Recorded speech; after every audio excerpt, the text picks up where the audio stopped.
اب دیکھیے جہاں تک ابن عربی کا تعلق ہے، ہمارے ہاں یہ دو اپوزٹ پولز ملتے ہیں بزرگوں میں. ایک انتہا پر ابن تیمیہ ہے رحمۃ اللہ علیہ، جن کے بارے میں نے آپ کو بتایا کہ انہوں نے اس طرح سمجھا ہے، اس طرح اترتا ہے اللہ جیسے میں یہ ممبر سے اتر رہا ہوں، یہ زیادتی ہے. لیکن بہرحال ایک فکر ہے، ایک سوچ ہے. قرآن اور حدیث کے بہت بڑے عالم تھے، بہت بڑے عالم، بہت بڑے عالم.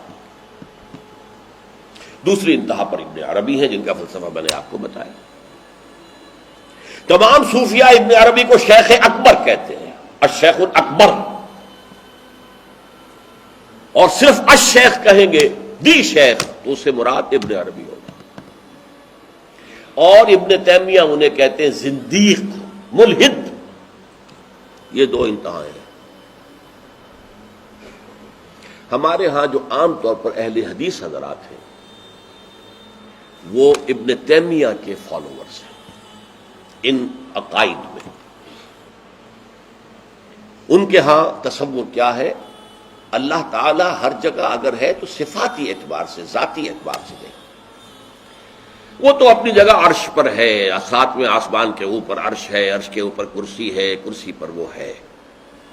اب اس میں ایک طرح کی تجسیم بھی آ گئی، محدودیت بھی آ گئی. اس کائنات میں تو اللہ ہے ہی نہیں، تو پھر اللہ محدود ہو گیا نا، وہ تو کسی خاص جگہ پر ہو گیا نا. ایک تصور یہ ہے.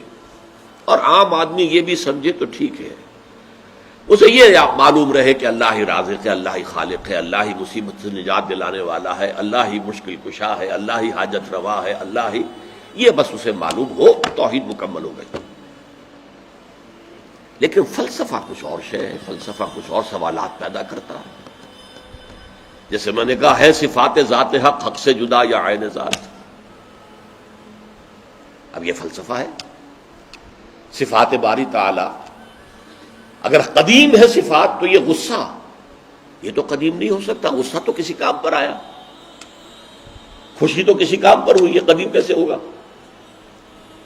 تو عین یا غیر، لا عین ولا غیر. اور جس کی میں تعبیر کرتا ہوں کہ من وجہ عین ذات ومن وجہ آخر غیر ذات.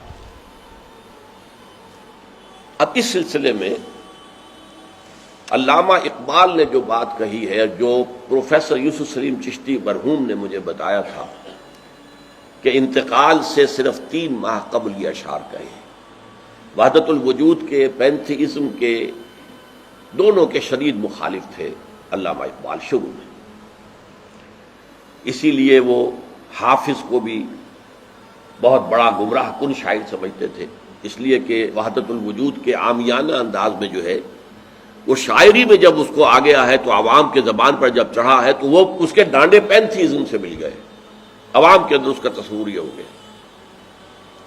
لیکن آخر میں انہیں بھی آنا پڑا ہے. تو اے ناداں دل آگاہ دریاب، اے نادان وہ دل تلاش کر جو آگاہ ہو، ہر چیز سے واقف ہو.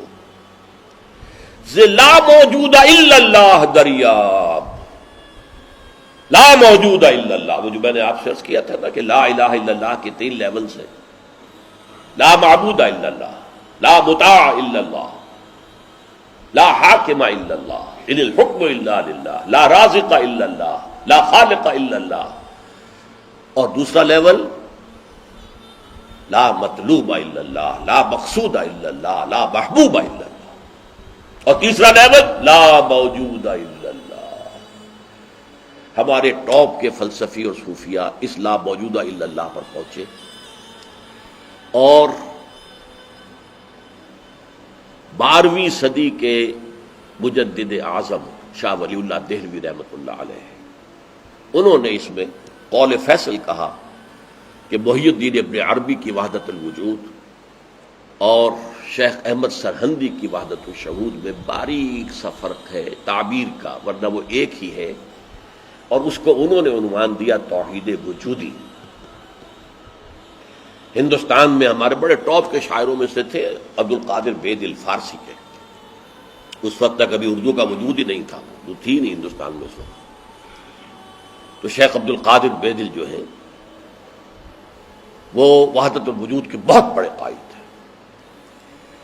اور ان کی عظمت کا عالم یہ ہے کہ غالب کہتا ہے طرز بے دل میں ریختہ لکھنا اسد اللہ خان قیامت ہے، کہ بے دل کے انداز میں اردو میں شاعری کرتا، ان تو فارسی میں کی، اردو کو ریختہ کہتے تھے پہلے، یہ نئی زبان جو بنی تھی ریختہ، طرز بے دل میں ریختہ لکھنا اسد اللہ خان قیامت ہے۔ لیکن وہ اسد اللہ خان بھی یہ کہتے ہیں جارو بلا بیار کہ این شرک فی الوجود باگرد فرش سینہ بایواں برابر است۔ دیکھو اگر تمہارے سینے کے اندر شرک فی الوجود شامل ہے، یہ بھی ہے وہ بھی ہے یہ بھی ہے وہ بھی ہے، وجود متعدد ہے، خدا کا وجود علیحدہ ہے، ہمارا وجود علیحدہ ہے، تو یہ گرد کے مانند ہے جو تمہارے سینے کے ایوان پر جو تخت بچھا ہوا تھا اس کے اوپر گرد پڑ گئی ہے۔ اس گرد کو جاروب لا موجود الا اللہ، جاروب لا کی جھاڑو سے لا کر صاف کر دو، جاروب لا بیار کہیں شرک فی الوجود، وجود دو مان لیے تو شرک ہو گیا، وجود ایک ہی ہے۔ البتہ جب تعین ہو گئی کسی شے کی وہ وجود مختلف ہے، ذات باری سے علیحدہ۔ بہرحال یہ مباحث ہیں اس آیت مبارکہ سے متعلق، اور میں نے آپ کے سامنے ساری بات رکھ دی۔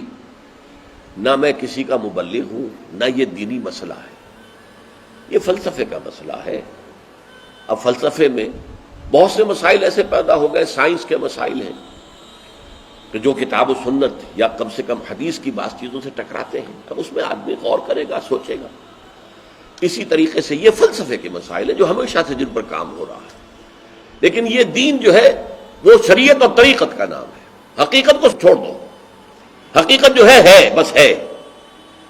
تم سورج مکھی کے پھول بن جاؤ، تمہاری توجہ ہر وقت اپنی اس ذات جو جس نے تمہیں پیدا کیا ہے، حقیقت تو وہی ہے، لیکن سورج مکھی کے پھول بن جاؤ۔ لیکن اسے آپ غلط کہیں، مجھے کوئی اعتراض نہیں، لیکن یہ کہ ایک شخصیت کو میں ایسے سے واقف ہوں جو اہل حدیث بھی کٹر تھے اور صوفی بھی بڑے تھے۔ یہ جو ہمارے ہاں مشہور ہے غزنوی خاندان، مولانا عبداللہ غزنوی آئے تھے اور وہ اپنے تصوف کی بعض آراء کی وجہ سے اور بعض اپنی اہل حدیثیت کی آراء کی وجہ سے افغانستان سے نکال دیے گئے تھے، غزنی سے نکال دیے گئے، تو امرتسر میں آ کر آباد ہوئے۔ ان کی اولاد ہے یہ غزنوی خاندان۔ ان میں مولانا داؤد غزنوی رحمۃ اللہ علیہ سے میرا بڑا قرب رہا ہے۔ ان کے پھر بیٹے تھے ابو بکر غزنوی، وہ معروف ہیں، کافی لوگ ان سے واقف ہوں گے۔ داؤد غزنوی رحمۃ اللہ علیہ یہ دو متضاد چیزوں کا مجموعہ تھے، تصوف بھی اور اہل حدیثیت بھی۔ عام طور پر اہل حدیث کی ساری توجہ ظاہر پر رہتی ہے، وہ باطن میں جانتے ہی نہیں، اندر نہیں جاتے، فلسفے سے کوئی تعلق ہی نہیں۔ لیکن فلسفہ اور تصوف یہ جڑے ہوئے آپس میں چولی دامن کے ساتھ۔ انہوں نے ایک دفعہ منٹگمری میں جو اب سائیوال کہلاتا ہے آ کر تقریر کی، اہل حدیث مسجد تھی، میں بھی گیا ہوا تھا سننے کے لیے۔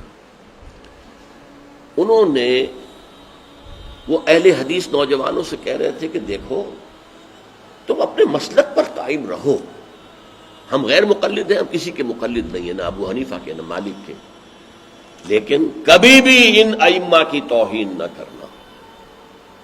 یہ ہمارے عام نوجوان جو کہتے ہیں ابو حنیفہ کو کیا پتا تھا، ابو حنیفہ کے پاس تو علم ہی نہیں تھا، ابو حنیفہ تو جو ہے علم حدیث میں کورے، یہ توہین کے الفاظ کا بھی استعمال نہ کریں۔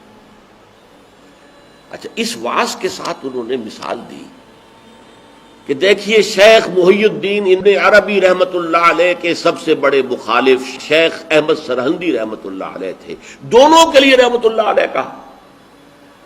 میں حیران ہو گیا، یہ وہابی آدمی، کٹر وہابی اہل حدیث، اور یہ شیخ ابن عربی رحمۃ اللہ علیہ کہہ رہا۔ خیر میرے دل پر بھی اثر ہوا کہ بڑی وسعت ہے ان کے فکر و نظر میں۔ میری اہلیہ کے چچا تھے، ان کے ایک بیٹے، سب سے چھوٹے بیٹے یہاں مجمع میں موجود بھی ہیں، شیخ فضل الرحمان مرحوم۔ ان کے بہت گہرے تعلقات تھے یہ جو خاندان غزنوی خاندان سے. انہوں نے شام کو کھانے پر بلایا, مجھے بھی بلا لیا, میں ان کا داماد ہی تھا نا. تو وہاں میں نے کہا کہ حضرت آپ نے شیخ ابن عربی کے ساتھ رحمت اللہ علیہ کے الفاظ استعمال کیے, جبکہ ابن تیمیہ نے کوئی شرعی گالی چھوڑی نہیں ان کے لیے. زندیق, ملحد, اور آپ اہل حدیث ہیں, یہ کیسے ہوا؟ میں ان کی عظمت کا قائل ہو گیا, ان کی آنکھوں میں آنسو آ گیا. کہنے لگے ڈاکٹر صاحب یہ دونوں ہمارے بزرگ ہیں, ہم خرد ہیں, آپس کے اختلافات وہ جانے, ہم چھوٹے ہیں, خرد ہیں, خرد رہنے ہی میں عافیت سمجھتے ہیں, ہمارے لیے دونوں محترم ہیں.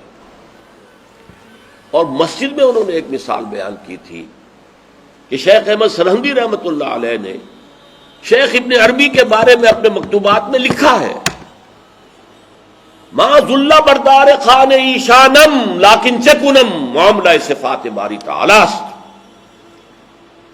کہ ہم شیخ ابن عربی کے دسترخوان کے جھوٹے ٹکڑے کھانے والوں میں سے ہیں. کون کہہ رہا ہے؟ مجدد الفسانی کہہ رہا ہے. ما ذل بردار خان ایشانم, ان کے دسترخوان کے سوکھے جوڑے ہوئے جھوٹے ٹکڑے کھانے والوں میں سے ہم ہیں. لیکن چکنم, لیکن کیا کریں, معاملہ سے بات باری تعالیٰ, یہ باری تعالیٰ کی صفات کا معاملہ ہے, ہمیں اختلاف کرنا پڑ رہا ہے, اختلاف ہم کر رہے ہیں, لیکن ہم ان کے دسترخوان کے جھوٹے ٹکڑے کھانے والے. یہ کہہ رہے ہیں شیخ احمد سرہندی رحمت اللہ علیہ, جن کے بارے میں مشہور ہے کہ ابن عربی کا یا تو مخالف اول ابن تیمیہ رحمت اللہ علیہ, اور یا پھر مخالف دوم جس نے جوابی فلسفہ پیدا کیا وہ شیخ احمد سرہندی رحمت اللہ علیہ. تو یہ ہے کہ ان چیزوں کے بارے میں اپنے سینوں کو وسعت دیجئے. آپ ابن عربی کی بات کو چھوڑ دیجئے, پھینک دیجئے, لیکن توہین نہ کیجئے, اس کو خام خواہ کفر سے تعبیر نہ کیجئے. یہ چیزیں جو ہیں, اور پھر ہمارے سارے صوفیہ جو اس کے قائل ہیں, پھر ان سے بدزنی ہو گئی.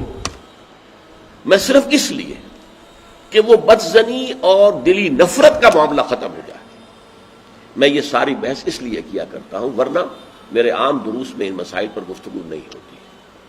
بڑے گہرے مسائل ہیں اور ان کا سمجھنا عام لوگوں کے لیے ممکن بھی نہیں ہے, بلکہ عام آدمی کے, یہ جس کو کہتے ہیں نا ہوشدار, ہوشدار کے رہ بردب تیغست قدم را, ہوشیار رہ جاؤ, یہ تم جو چل رہے ہو یہ تلوار کی دھار کی طرح کا راستہ ہے, کاٹ کے رکھ دے گا تمہیں. جیسے ہم کہتے ہیں پل صراط جو ہے وہ بال سے زیادہ باریک ہوگا اور تلوار کی دھار سے زیادہ تیز ہوگا, جس پر سے گزرنا ہے قیامت میں. یہ کہاوت ہے. هي الحلقات تحفظني بآيات من القرآن, هي الحلقات تملأني بحب المصطفى.